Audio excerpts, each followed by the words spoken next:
Од Кочани па до Свети Николе нивите горат за вода. Културите се сушат, земјоделците се очени, гледајќи како ја губат сезоната. Вода немаме ние тука никаква од прво до слемување од протестите. Уништено е се што е било посејано. И пченки, и бостани, и луцерки, и дини, и бавчи, значи се е пустош.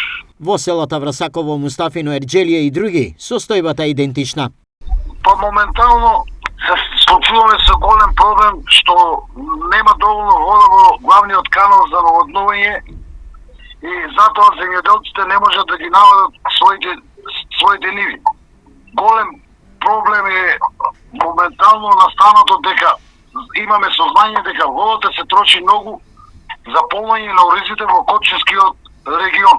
Нешто подобро минуваат производителите на ориз во Кочанско.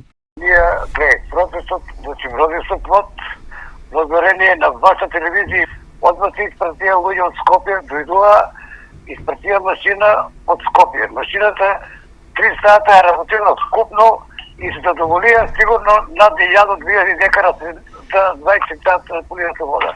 Значи кога се сака, се може. Од друга страна, од акционерското друштво водостопанство подружница Кочани, за телевизија Стар денеска даваат поинаква слика за состојбата со водата за наводнување. Во текот на викендот што измина за споменатите посеви беа обезбедени 9 метри кубни вода во секунда. Од нив 5 веќе се пуштени во Овчеполието, а останатите во Врасаково и Кочанско. Изјави за телевизија Стар директорот Благојче Богатинов. Ова тврдење за земјоделците е манипулација. Благојче Богатинов веќе обеќе 5 дена дека поред ние имаме вода по 5 метри кубни, а кај нас нема една капка вода.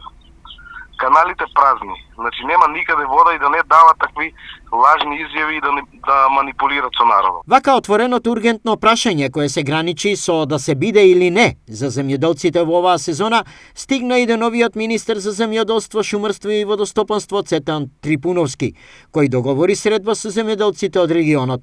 Се очекува средбата да се случи овие ден-два, бидејќи во спротивно од културите ќе остане пепел. Инаку, се работи за 5500 хектари површина засејана со различни култури.